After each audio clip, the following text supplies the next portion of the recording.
I'm looking forward to this conversation. We have Sarah Drinkwater here, who runs a solo GP firm called Common Magic. And we've got Chris Pedregral, who is, of course, our co-founder and CEO. And I will leave you guys to it. So thank you very much. Let's have a round of applause for the two of us. Thanks, Jack. Hi, everyone. I'm Sarah. I'm really delighted to be having this conversation as a long-term Granola user and fan. Before we get started, can I ask you to put your hand up if you work in product right now? Yes. Who is a founder right now? You can be both, of course. Who is an engineer right now? Who is everybody else doing cool things? Great. Who wants to be a founder? Yes. Come and chat to me later. So we're going to have about half an hour's worth of questions, and then we're going to go over to Q&A. So please be thinking about things. We really want to make this an informative, useful conversation anchored around product and granola. And I want to start by, who's using granola daily now? Great. For those of you that aren't, how would you describe granola, Chris? Yeah, Granola is an AI notepad for people in meetings. So it's a lot like Apple Notes. It's an app on your computer. And when you open it up, it'll listen to what people are saying in the meeting. And it'll take whatever notes you've written, and then at the end of the meeting, enhance it and try to fill in the things you didn't write down. Yeah. Can we talk a bit about the origin story? So this is your second startup. You sold the last one to Google. How did you decide to build something, particularly in a space that you could argue is competitive? Obviously you're based in London already, but could you tell us a bit more about the genesis of Granola? Yeah, absolutely. So my last startup was called Socratic. It was an AI tutoring app back before this wave of AI, so it was really, really basic compared to what you can do today.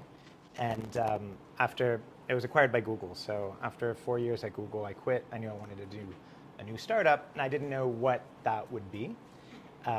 And I started exploring, and I very quickly stumbled upon GPT-3 at the time. So this was about 7-8 months before ChatGPT came out. And I just started playing with it. And everyone here probably had this moment at some point in the last couple of years. I was just like blown away that this technology is different than anything I'd seen before. And I think as I started building, I just built all these personal projects on top of LLMs to get a feel for it. And as I was doing that, I just kind of became convinced that a lot of the tools we use to do like knowledge work on our computers were going to get reinvented on top of LLMs. I didn't know what that would look like. I still don't know what that looks like, to be honest. But I had this like deep conviction that that was going to be the case. And I just wanted to be a part of that. So I started looking for a co-founder. I was very lucky to find Sam. He was an amazing co-founder. He's a designer. He can do everything, but he's a designer by training, and had come from the tools for thought world. And we started iterating, and one thing led to another, and Granola. Yeah. Well, and that's a shared passion you and I have is the tools for thought space. Yeah. Tell me more about that for those of us in the audience that may not be so familiar with that kind of sphere. Totally. So I'm a huge, I love tools. There's the famous quote, which is we shape our tools, and thereafter our tools shape us. So I think they're, from a product building perspective, a just super interesting, super fun space to be in. I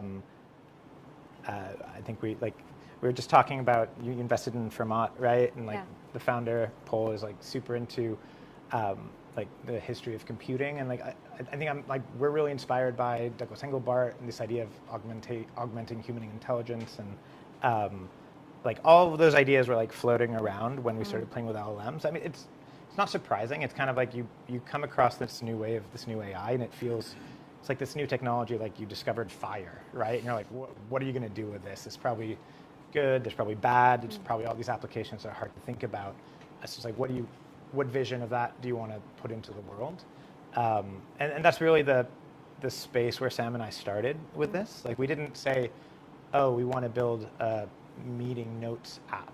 We said, oh, we want to let people, our vision, we're far from it, but we're building towards it. It's we want to build tools that let people do more, let them be smarter, let them solve problems they couldn't solve otherwise, literally expand human capabilities. And LLMs and the future generation of AI that is coming it's the perfect tool. if the personal computer is like a bicycle for the mind, to paraphrase Steve Jobs, like AI should be the jetpack for the mind, right? It really should let us do more, and it should let us do more collectively. But anyway, so that's the big vision. We're like, oh, where the heck do we start? Yeah, exactly. That's what I was going to ask you next. Is like how you get into the product process and choices. Yeah, and there are two. So like, if you're building with AI, AI is only as useful as the context it has about you. That's something that I believe very strongly. And if we were thinking, okay, we're a startup. We need to start somewhere. How do we get a lot of context about someone quickly so that we can be useful? And we only really saw two paths. We saw emails, right? Like, you could become an email client, and then you have the history of emails, and you have a lot of context, or conversations and meetings, right? Because just one 30-minute meeting is like 40 pages of transcript. There's so much nuance and so much information in there. And out of those two, we're like, oof, getting someone to change their email client seems really, really hard.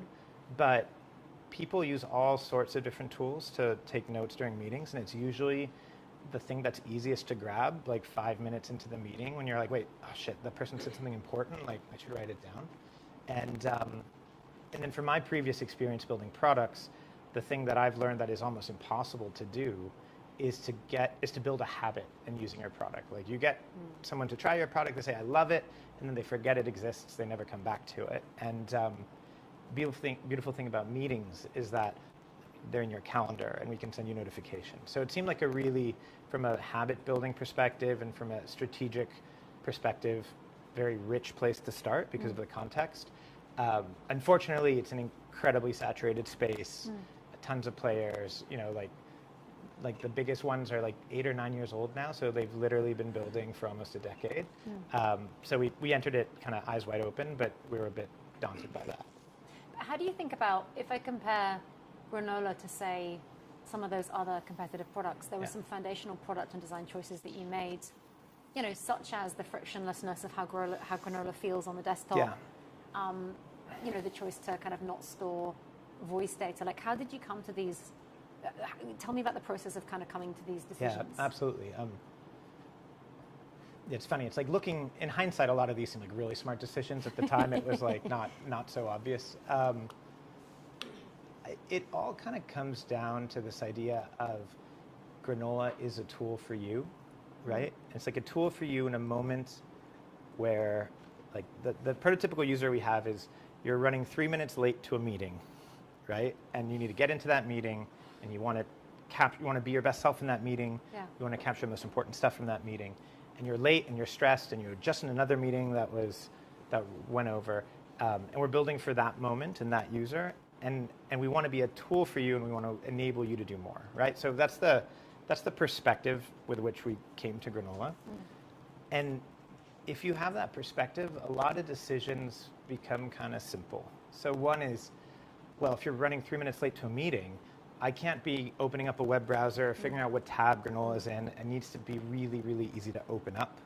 I can't worry about whether it's going to work on Zoom, but not on my Slack huddle. Or actually, this is an in-person meeting, and there's no Zoom link. So I can't be thinking about that. I just need a tool that, it's like, my goal is to be as easy to use and as reliable as that, right? So it's like a pencil and a pad of paper. Storing the audio, like, 99% of your work meetings, you don't need to go back and listen to the audio, right? If you're a journalist, it's different. Like, there are use cases where it's useful, but most of the time for our target user, you just care about the takeaways, the notes. So storing the audio just makes it way more invasive, way heavier, makes me wonder, oh, should I be using it or not? Whereas if it's just notes, it's much lighter. So I think all of those decisions kind of stemmed from that point of view of it being a tool for the person. And I think if you look at a lot of the AI meeting bot companies out there, they don't feel like personal tools. They feel like meeting, tools. Like what? Impersonal tools. Yeah, I would say that they feel like meeting artifacts, capture systems. It's like, I log in, it's like, here's a recording of all these meetings from my team. It feels very different from this is something that I'm using for myself to achieve my goals. How did you come to the original, I remember doing a user feedback session with you and Sam a long time ago. Yeah. How did you come to your first persona when you're thinking about that person who's 3 minutes late for meetings, which those of you in the audience that have done meetings with me may recognize occasionally? Yeah. How did you come to that persona?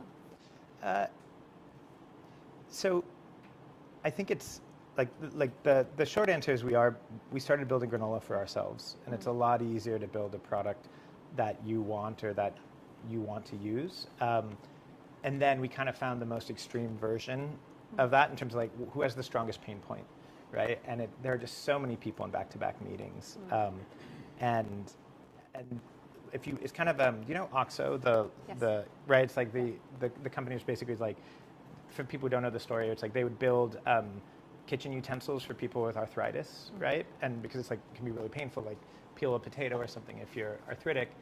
And then it turns out they're just more comfortable for everybody, so they're actually like really nice tools for everybody to use. It's a little bit like that. On that note, I've got a son with one hand, and his question for you, speaking of tools that work in particular use cases, because lots of products built for people like him are better for all of us, he asked me, why did you call the company Granola? I mean, that's Sam's brilliance. Like so Sam's last project was called Custard, so I feel like and the story he told me was like, oh, I named the Git repo this morning. And I'm like, oh, why'd you call it granola? It's like, I was eating granola at the time. But I think the interesting question is why we kept the name, right? And I think we fell in love with the name very quickly. Yeah. A lot of productivity tools are like super this, like AI that. And something about granola is just kind of, it's like a pleasant part of your everyday life. It's kind of like friendly but healthy. And it's a good habit. Yeah, exactly. It's like I've also eaten granola like every day since we started the company because staying on brand. We actually at the beginning we didn't want to use the word AI anywhere. We were like, oh, AI is not the point, right? The point's the product. And we did all these user interviews on our landing page, and they would like literally stare at it for 3 minutes, and it would be it's like meeting notes, blah blah blah, and they'd be like, how is it doing it? And then they'd be like, wait, is it using AI? And I was like, God. And then it's like, actually, it's very useful to use AI, so our domain's now granola.ai. I love it. But how do you think about models? From what I'm understanding, you're kind of multi-model, or you're using the best model at the time. How did you come to that decision?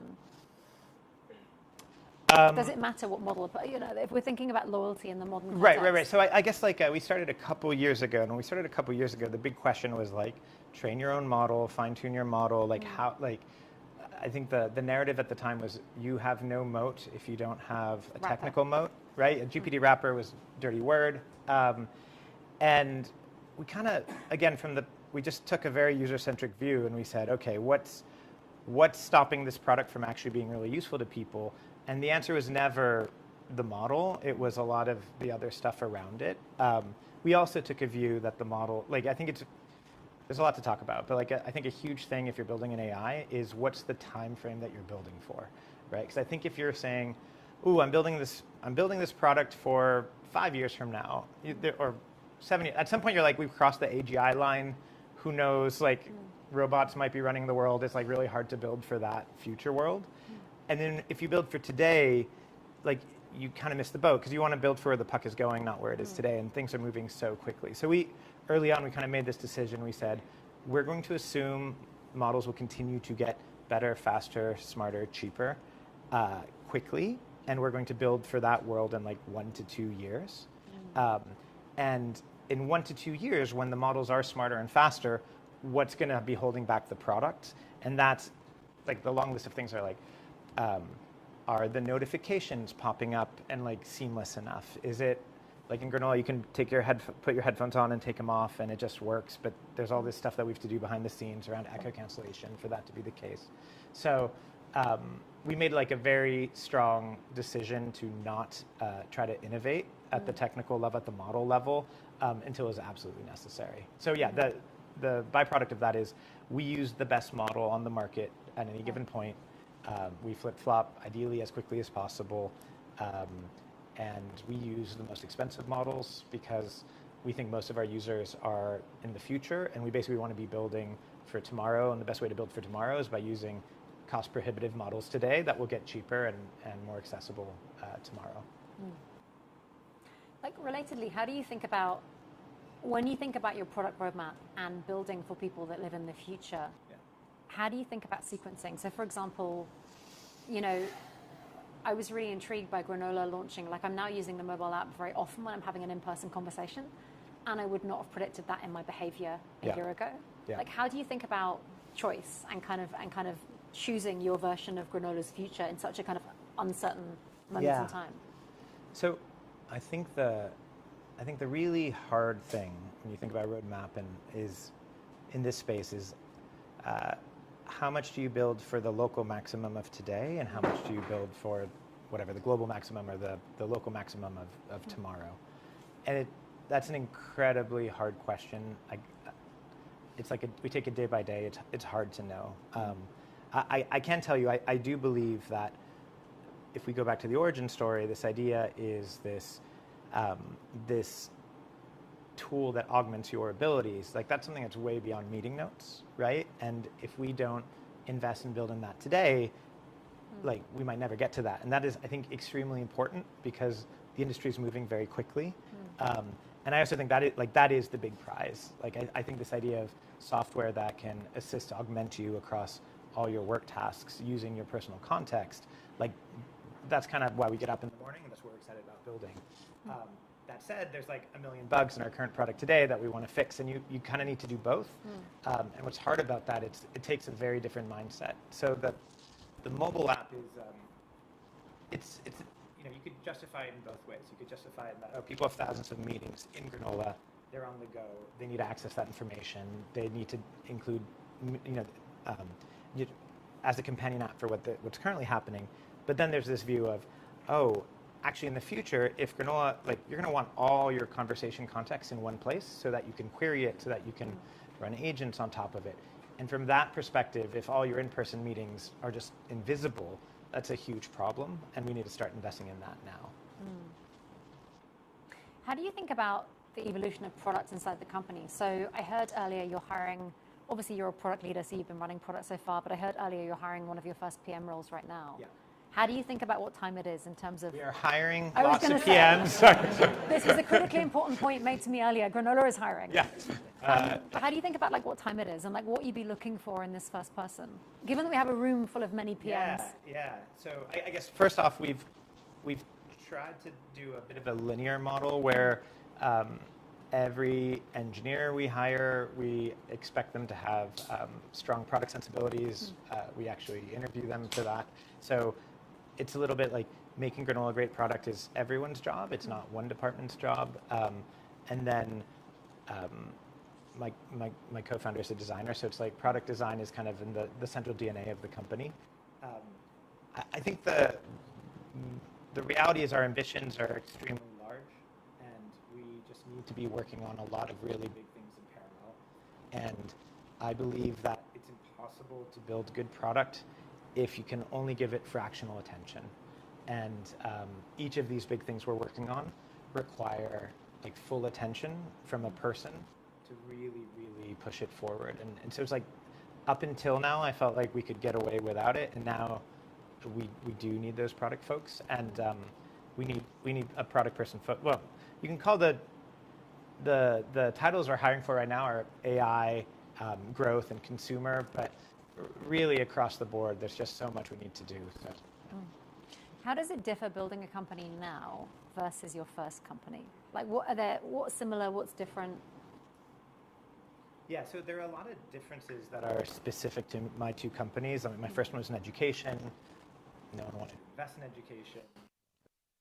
Products. We had to really, really fight to get attention. It was like a slow burn. It took us 5 years to really break out until we got lots and lots of users. Whereas Granola is a very different story. I think building products in the age of AI is different. Like if you are building AI native products or products that are primarily based on LLM models, there's just like a different set of characteristics there. How do you think about, when we're thinking about other AI native products you love, what would you pull out? How optimistic are you about the AI native product field? I always struggle with this question, which then sends me into some like deep existential crisis of why I don't have a good answer to it. And here's what I think. I think we're in the stone age of AI products. And I think in the stone age of AI products, it's all about technical capability, right? So,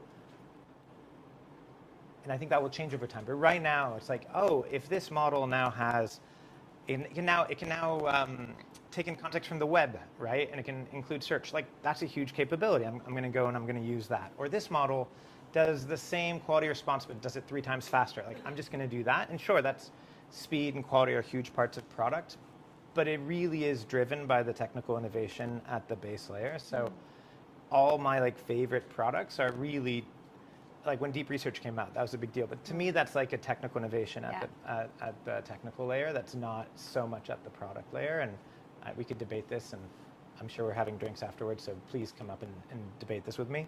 I feel like we have seen remarkably little UI innovation and user experience innovation in AI, and it befuddles me. Like, I think the only explanation I have is that things are moving so quickly technically that everyone is just running to keep up with that, and they don't have the time, headspace to. And to be fair, like product, like UI innovation is a time-intensive and low chance of success endeavor, right? So it makes sense that you're not going to lock yourself in a room and spend 6 months trying to come up with a new UI on top of text if there's all this low-hanging fruit of other things you can be doing.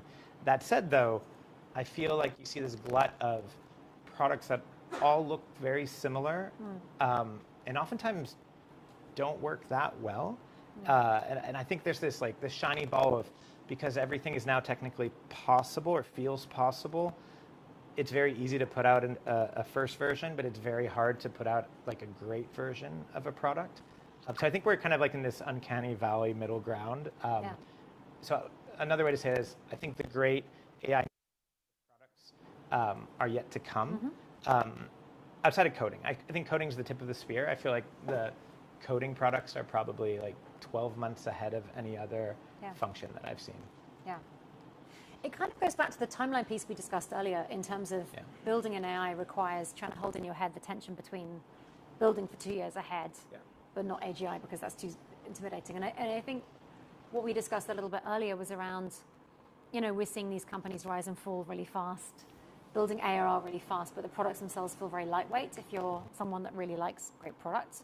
Like, how do you think, I feel like product in its early embryonic years kind of often owned the sort of user interface, often owned the kind of design portion of the product. And I think now, how do you think the field of product has evolved? Has it evolved? Yeah, no, great. I mean, great question. I think here are certain realities of building an AI startup today. We maybe talk about the product field and definitions, but one is, I think in a world where you have ChatGPT and Claude out there, you have like very good general purpose tools.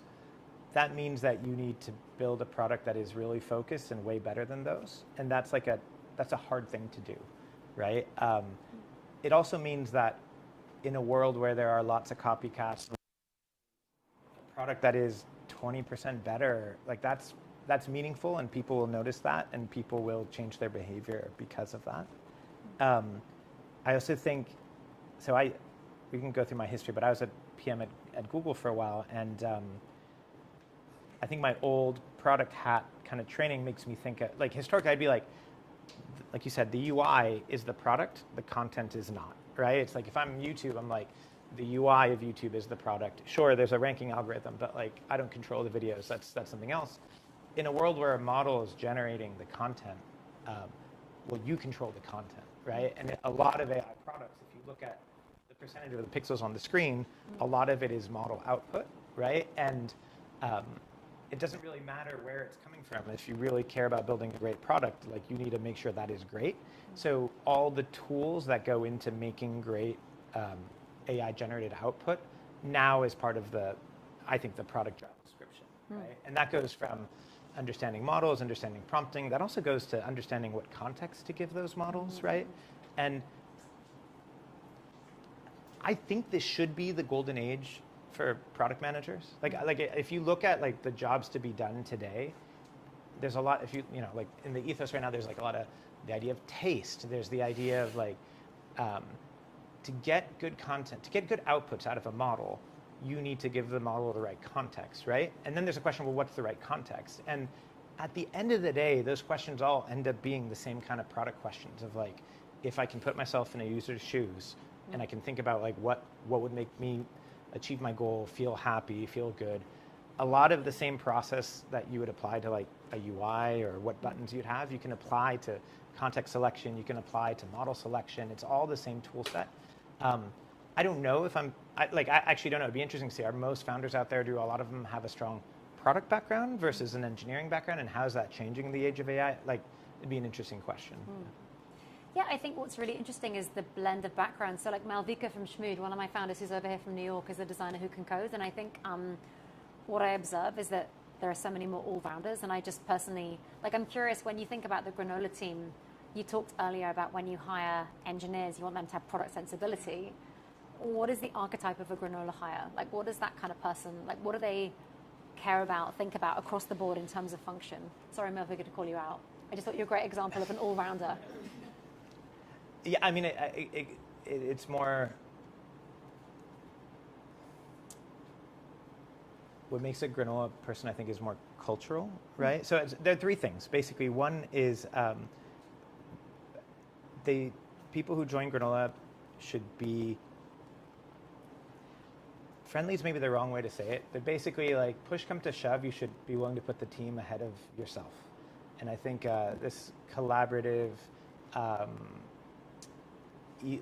easy to work with, excited to invest in your relationships with other people, like, that's super important.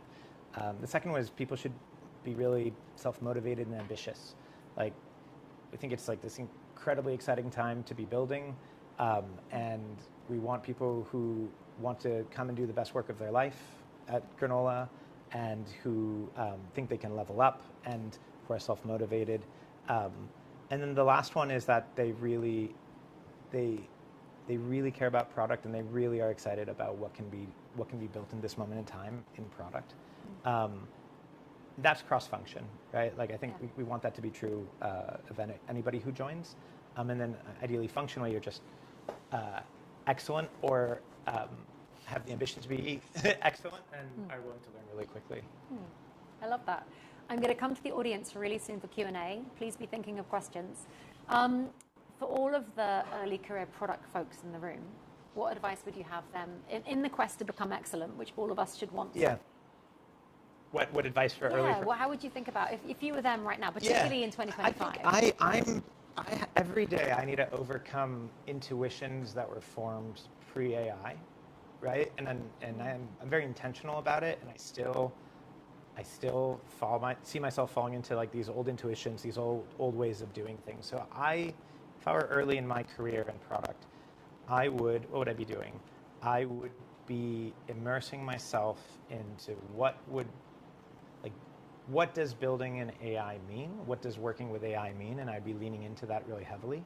And then I would, it almost doesn't matter what you choose, but I would choose something, some problem for someone, and I would just see how well can I solve that myself, right? Like, nobody else, like no engineers. If you're an engineer, great. But basically the idea of like, oftentimes not necessarily an idea that's like, oh, this is gonna be a great startup idea. Like, if you want to build great like product muscle, we didn't talk about this, but like a huge thing about building product at Granola is how often we talk to users and how that informs our product building process. So maybe we should talk about that. I was going to ask you about that next. Yeah. I think let's. But yeah, so to answer the previous question though, just choose something and then just see how far you can take it, right? And like the fundamentals of building product are oftentimes you look at something, you try to figure out from your intuitions what's good or bad about that, and then you put that in front of other people and you figure out what's good and bad about that from what other people say, and then you just try to make it better. And then you just do that like 50 times, right? Mm-hmm. And as you do that 50 times, your intuitions should be getting better and better. Mm-hmm. And you should be able to do that instead of 50 iterations, you should be able to do that in 10 iterations. Mm-hmm. It'll never be 0 iterations, it'll never be 1, but it might be like 5 or 10 instead of 50. And what the beautiful thing about this moment is, like, nobody really knows how to do this, so there aren't people to go out there to learn from. Like, you can do this you'll have to like teach yourself from first principles, and if you do that, it'll be a lot easier for you to go further than me because I have all this other stuff I need to forget, which was true, I think, in the pre-AI world. I'm 100% serious here. Me too. And I think that, like, you see people who are very young, not everybody, but very young in their careers who kind of like grew up with these tools and then use them to an extent that is like very surprising for folks like me. And I think that that will just compound, right? And those intuitions, those learnings over time will compound, and there'll be a delta. And then there'll be very few people out there who are like, have built AI native products that feel great. And it could be a prototype. Like, it doesn't matter if it's like commercially viable, if it's something people are using. It's like, you should be able to send someone a link and say, try this, right? And it could just be a really complicated prompt. Like, that's fine. Like, it doesn't matter what's under the hood.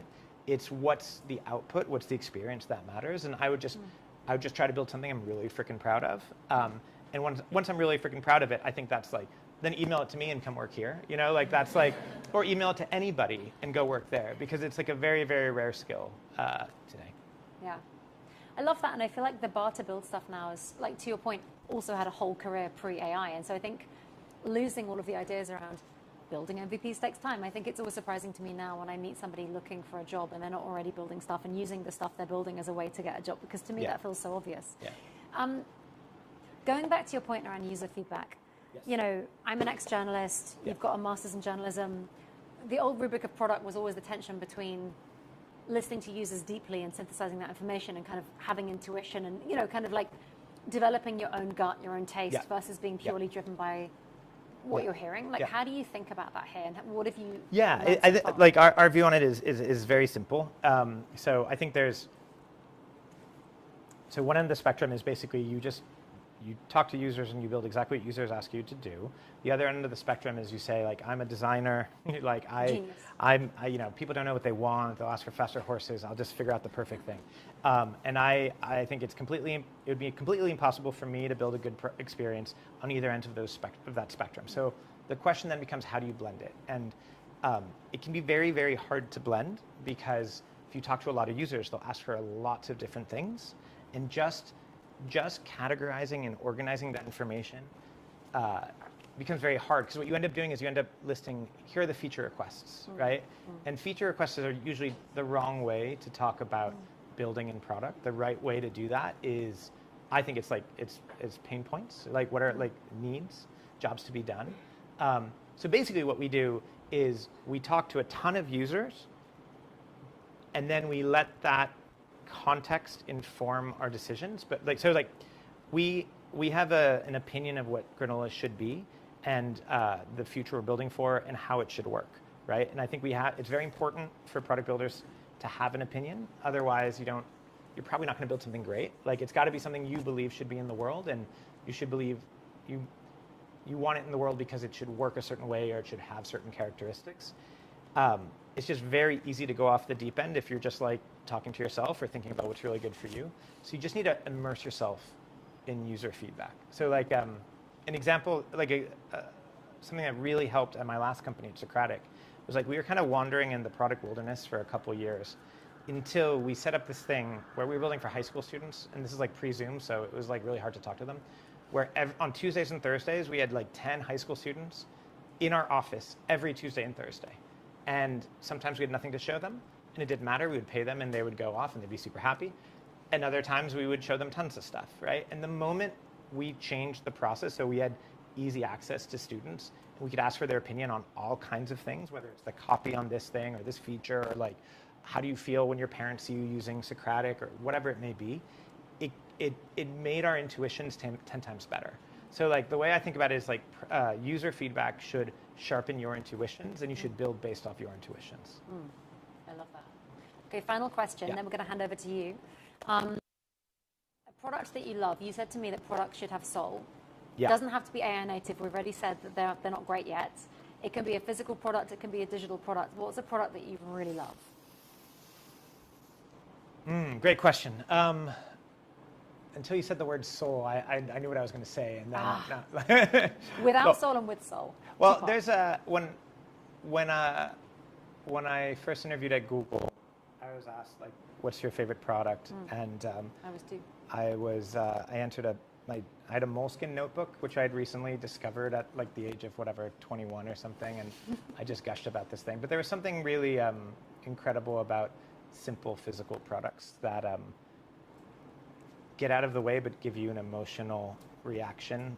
That's what you want. I weirdly came across this Nespresso machine a couple weeks ago and fell in love with it, which I never thought I would say because I like historically have always hated them. But this Nespresso, there was not one unnecessary thing on this machine, and that I thought was incredible. It had 2 buttons. There wasn't an on button. There's literally a button for like 1 shot or a 2 shot, and that was it. And like I literally took it apart, and I was like, what could I get rid of? And I couldn't figure out anything. It's a bit like you only understand the genius of Hemingway when you try to take away like a word from a paragraph of his books, and it's very, very hard to do that. So I don't know. I was like, wow, whoever is responsible for this thing, like, yeah, good on you. Yeah, I don't know if those are the most inspiring. No, I love that. That was amazing. Okay, please don't be shy. We've got about 25 minutes. Questions? Okay, over there. That was the first hand. And please say your name at the start and what you're working on if you want. Or if you're looking to be hired. That's also fine. My name is Luke. So I am just a happily employed software engineer right now. Good for you. You talked about a lot of things like GPT wrap and being a dirty word, and you think about things very user-focused, and, for example, on one hand, building like whatever someone tells you versus I know exactly what it is. Yeah. I feel like a very mainstream opinion is that the model provides most of the value for companies like Granola. The combination of this is kind of like, what is a moat for an AI product? And it feels very confusing because is it the model? Is it the distribution? Is it like you really understand the workflow very well? So I'm curious if we can use Granola as a specific example. Yeah. And you could explain how you see Granola's moat. Yeah, I'll tell you how I think about this. Can the microphone? Can everyone hear that? And do I need to say the question back, or like what's the moat for AI products, or specifically like model wrapper products, and what is it for Granola specifically, right? I think about this a little bit like when products move to the cloud, right? So think of like Google Docs moving to the cloud, and a lot of stuff had to be rewritten for that, so that wasn't trivial. But the cloud was kind of accessible to everybody, right? No one was like, oh, my moat is the cloud, right? People would say like, well, maybe the moat for Google Docs is collaboration and the cloud enables that, but it's not like the cloud itself was going to bring the moat because everyone can move to the cloud. And that's how I think about things in AI. Basically, I think the moats are the same that existed before AI. And I think for whatever reason, we thought there's this expectation that it would be different post-AI, but I think what's happened, this wasn't clear like 3 years ago, is that so far, and I believe this will continue because of the amazing competition between the leading model providers and the open source community, this like incredible intelligence is available to everybody equally, right? And that's amazing for product builders. But what it means is like access to the model, I don't think is a moat. I don't think fine-tuning models, I don't think data is a moat. Like like if anything, I think the importance, like you need less and less data because the base models are getting smarter and smarter to like get fine-tuned results. So I think the answers are the same as before. So switching costs, right? If you have, if there's like a social graph where the value is a consequence of how many people are on there. And I think for Granola, it's 2 things. I think the more meetings you do in Granola, the more context we have about you, the more useful we should be able to be. And the second one is like, if context is important to be useful, then like switching that to another provider is just a pain, right? And that's like the same type of thing that would keep like this idea of switching costs or integration switching costs is the same thing that like makes Zapier a pain in the butt to change, even though it's totally doable. It's just like kind of hard to do. So that's what I believe. I think there's this other thing, which is AI AI space is moving so quickly that if you're not innovating and staying ahead, then it's very easy to fall behind. And if you fall behind, then everyone's going to leave. So it's like assuming you can stay at the forefront, then I think it's all the traditional like products like moats. And there was one, yeah. Hi, Aidan, product manager. Great. Imagine a scenario where Please. you either work on AI LLMs products, like, or non-AI features within Granola. Which one would you choose? And do you see a time frame at which that changes where you're going to switch to the other? Okay, so the question is like if to only work on LLM features or non-LLM features, and when will that switch?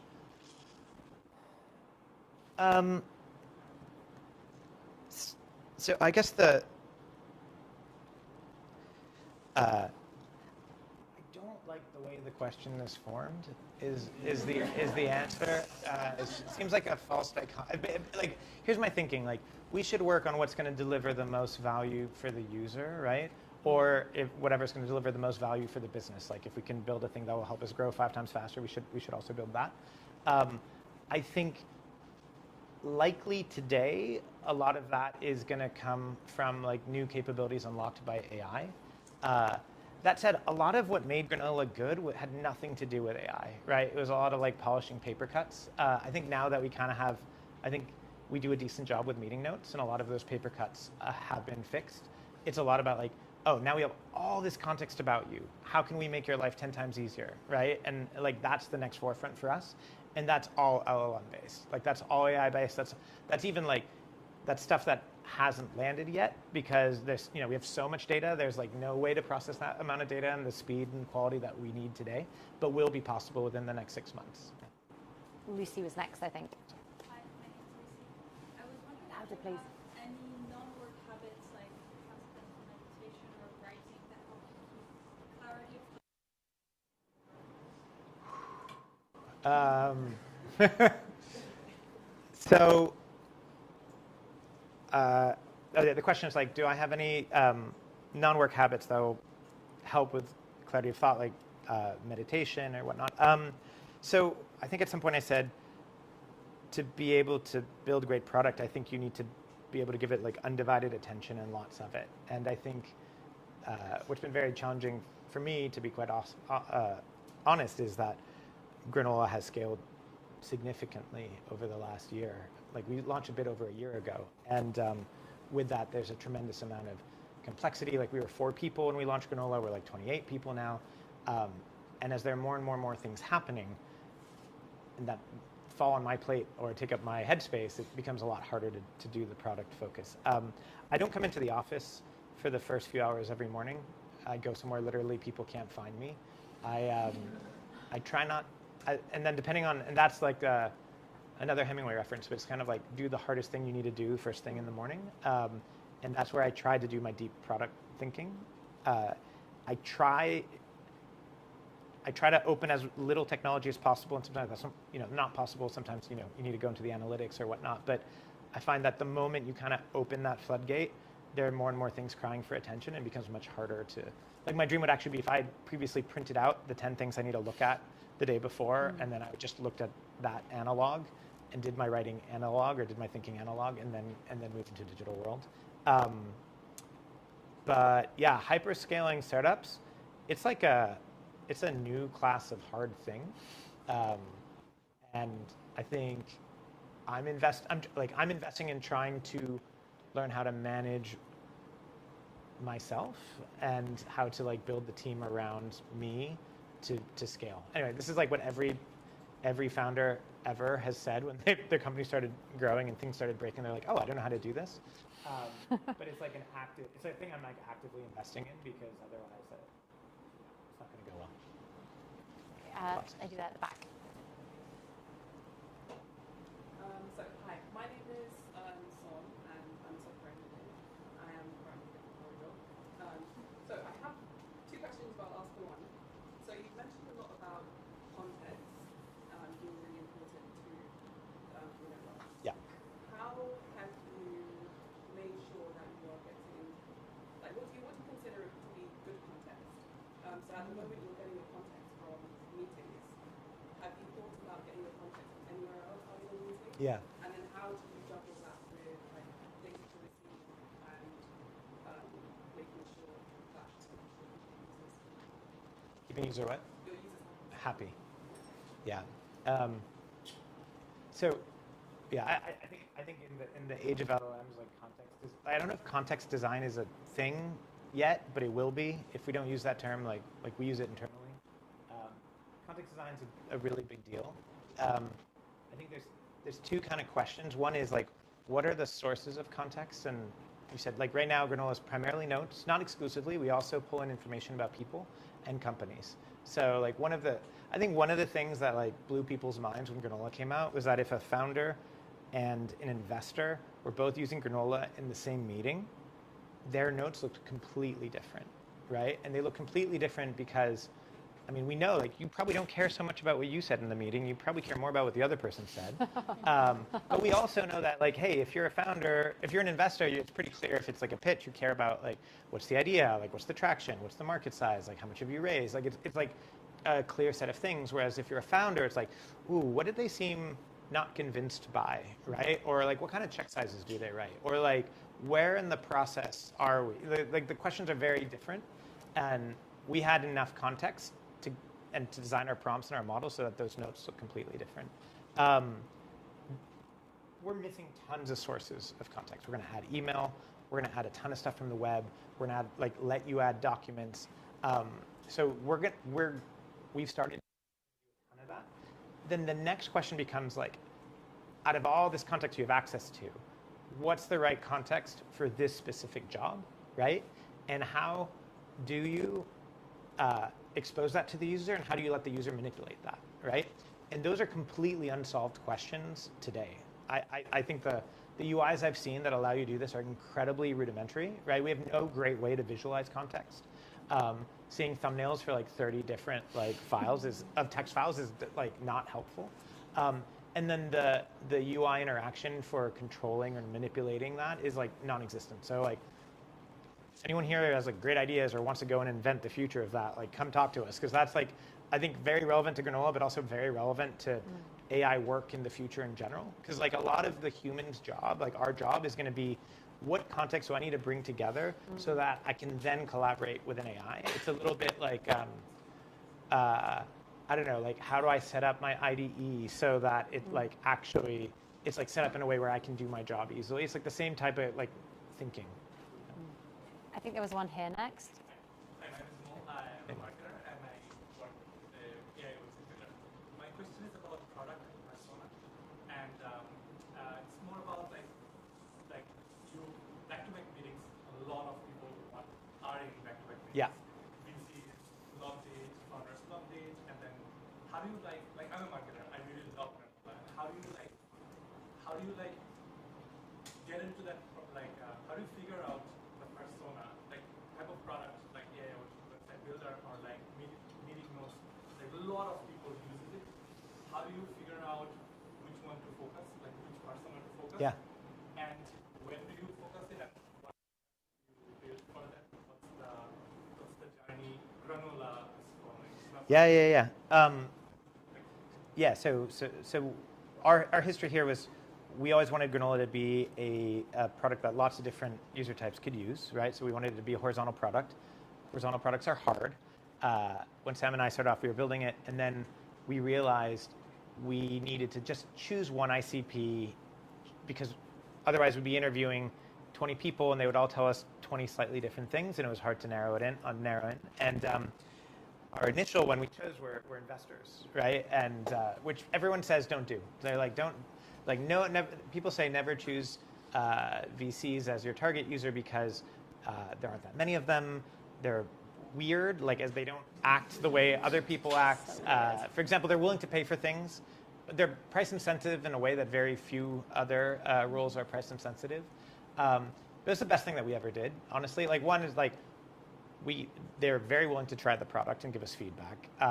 And two, they have a lot of money, and like when you need to raise money, like it's great if they're using your product and they like it. So I think, and then the moment we launched publicly, we switched. We said, okay, we no longer care about investors. We now care about founders, is what we said, right? And we chose founders because they felt like a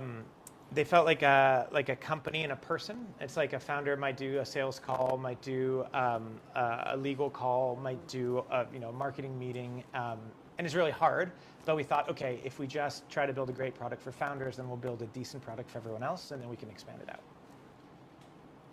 What here? Hi, I'm Maya. I lead go-to-market at a fintech startup. I have a question about the Granola product offering. I just want to give some context.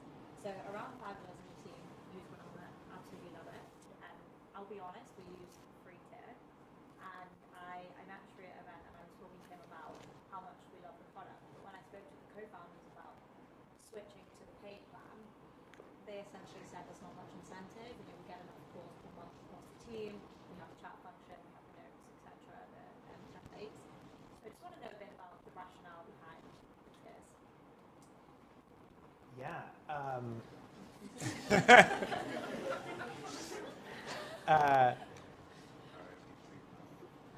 So the short of it is, we have been really focused on building a good product, right? And we see Granola, it's like 15, maybe 20% of what it's going to be, right? And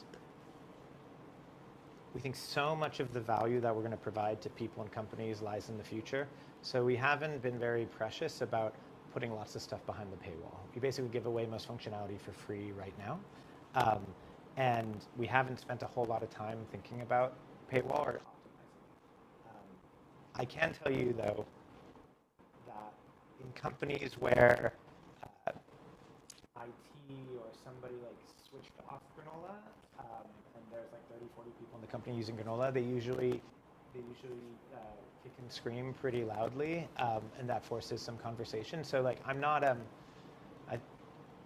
we'll see what company you work for. Let's see if we switch it off. What happens? I think I might get an email from the founder. I'm not. We'll see. I mean, this is user feedback right here. What I'm hearing is they should be charging you for it. Yeah.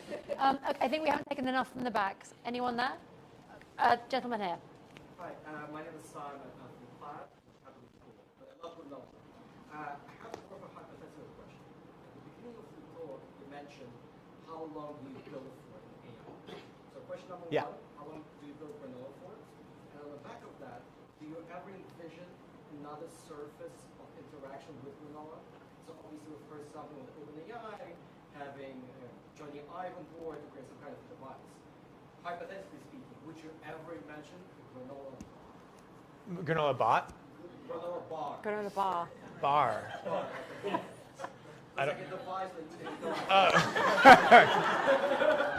Okay. It's edible. Got it.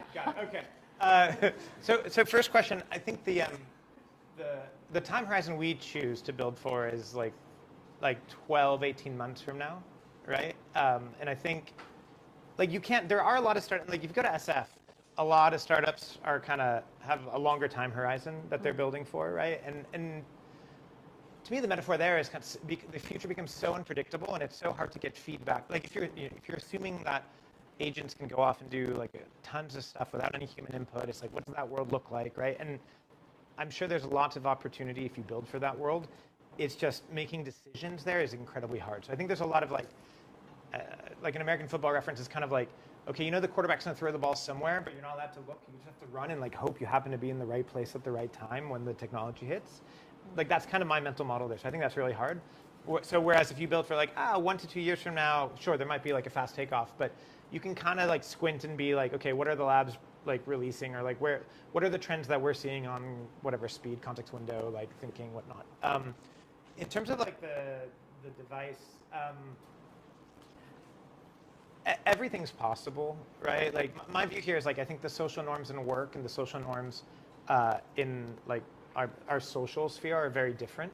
And I think a lot of the visions I hear is there's a device I'm going to be wearing all the time. It's going to listen to everything, and it's possible. But I feel the norm. I think people are going to be comfortable with conversations being recorded or transcribed in the work context, I think, much sooner than they are if you go to a party and you're I don't know who you are, but I'm recording you and I'll have it forever.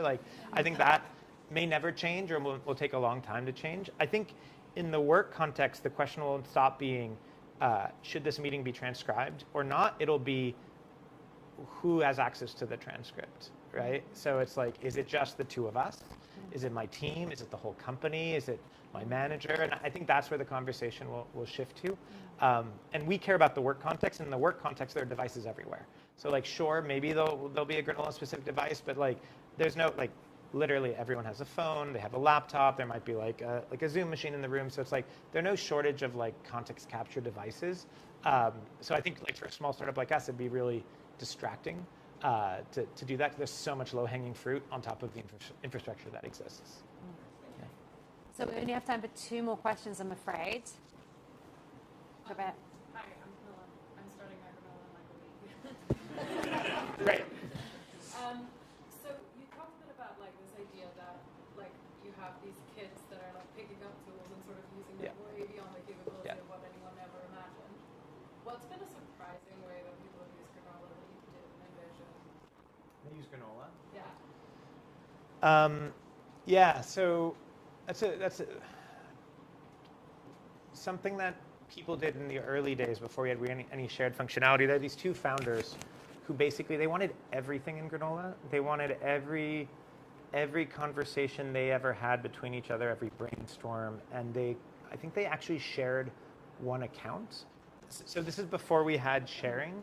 So they both logged into the same account so that it could all have the shared context so that they could then speak to like all of those ideas in one place, which is kind of, I mean, I was like, wow, okay, that's pretty eye-opening. There's like a lot to be said about having centralized context. And then, I mean, I just said we care about work stuff, but like the number of people are like, oh, I use this for my therapy sessions. I use this for my medical, whenever I go see a doctor, whenever I go talk to my kid's teacher and they tell me how they're doing in school. Like there's like all these kind of conversations out there that are not work related that Granola works really well for, because there's a bunch of like specific information you want to look back on. Yeah, those are 2 that come to mind. Okay, so this is our last question. But I think we're able to stay here for drinks afterwards. Yeah, I'm and here. I think Chris will have some time for some more questions we don't get to on stage. Is that okay for me to say that? Yeah, 100%. I'm just volunteering him. Okay, final question. I think I saw your hand first. Yes. Hi, Zach. Sorry. Hi, I'm Zach in the health tech space, voice agents for GP Triage. My question was... Did you say voice agents for GP Triage? Yeah. Wow, okay. Funny enough, I'm describing is quite big in healthcare, and that's what she's doing. Yeah. The question I wanted to ask was going back to, you spoke about how there were a lot of product frameworks or things that you had to unlearn. Do you mind speaking to some of them that surprised you, that you might sometimes fall back on and actually say, this is the right place? Sure. Talked about product frameworks I've had to unlearn. It's not necessarily product frameworks. There are some of those, but it's also just how I work generally. Like I don't use AI enough. I should turn to AI more than I do.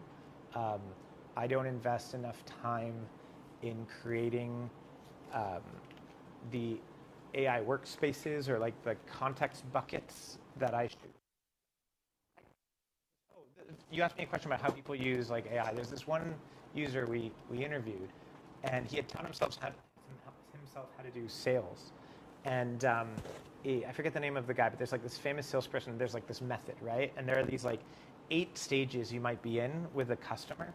And he created these context buckets for each of these stages, where it's like, here's all the stuff from the book, here's all the stuff from his company, here are all the like questions. And then he would drop Granola meetings into these different buckets and then ask it to like generate the next set of action items based on this contextual bucket that he had created.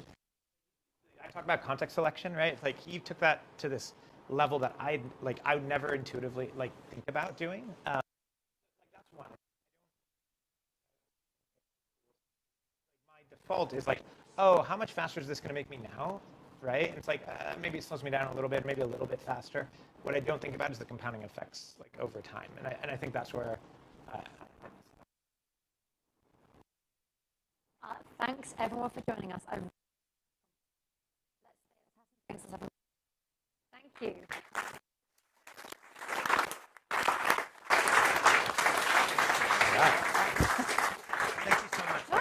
fun, right? Let's pop these back here. Yeah, really.